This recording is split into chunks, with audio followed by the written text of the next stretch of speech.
सौभाग्य की एक बात यह कि जनता को तो अब पता चल रहा है कि इतने सारे राज्यों में मंत्री टैक्स ही नहीं देते। मध्य प्रदेश के सीएम ने आदेश निकाला कि अब मंत्रियों का टैक्स सरकार नहीं देगी, वो खुद देंगे।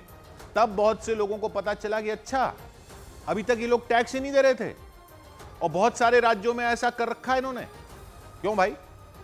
खुद ही कानून बना लिया अपने लिए कि इनका इनकम टैक्स सरकार देगी, तो हमारा भी सरकार से दिलवा दो। हम क्यों दे रहे हैं टैक्स? जैसे आप वैसे हम।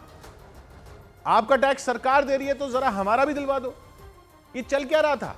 और 50 साल से ज्यादा हो गए ऐसा ही चल रहा था। इतने सालों में तो कई पार्टियों की सरकारें आई और गईं, सबने ऐसे ही चलने दिया। ज्यादातर जनता को तो अंदाजा भी नहीं। लेकिन मंत्रियों का टैक्स सरकार कहां से देती है? अपनी जेब से थोड़ी देती है। सरकार की कौन सी जेब होती है? जनता जो टैक्स देती है वही तो होता है सरकार के पास।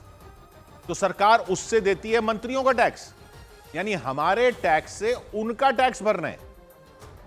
लेकिन फिर सवाल आता है कि मंत्रियों को तनख्वाह कहां से देती है सरकार? वो भी तो जनता के पैसे से देती है। तो जनता के पैसे से ही तनख्वाह जानी है और जनता के पैसे से ही उस पर लगने वाला इनकम टैक्स जाना है। तो घूम फिर कर बात तो वही है। अब आप कहोगे कि इनकम टैक्स तो केंद्र सरकार की जेब से जाता है और मंत्रियों की तनख्वाहें राज्य सरकारों की जेब से जाती हैं, तो इसमें पब्लिक को क्या फर्क पड़ता है?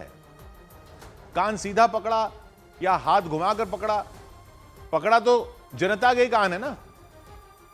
लेकिन तब भी मंत्रियों को तो मिसाल रखनी चाहिए ना अपने आचरण से। मंत्री अपना टैक्स खुद नहीं देते, ये किस तरह की मिसाल है? कहते हुए भी शर्म आ रही है कि हमारे राज्यों के मंत्री अपना टैक्स नहीं देते, उनका टैक्स सरकार भरती है। कहते हुए शर्म आ रही है तो उनको करते हुए कैसे अच्छा लग रहा? भले ही छोटी सी बात लगे आपको, भले ही सांकेतिक लगे, जो भी लगे, लेकिन प्लीज इतना तो कर ही दो। जहां जहां ऐसा होता है वहां ये बंद कर दीजिए। टैक्स भरिए, भूलना मत। 31 जुलाई लास्ट डेट है। बहुत सालों बाद भर रहे हो ना, इसलिए याद दिला रहे हैं। बाकी वैसे तो आप लोग मंत्री हैं, आपको तो पता ही होगा। 100 बात की एक बात,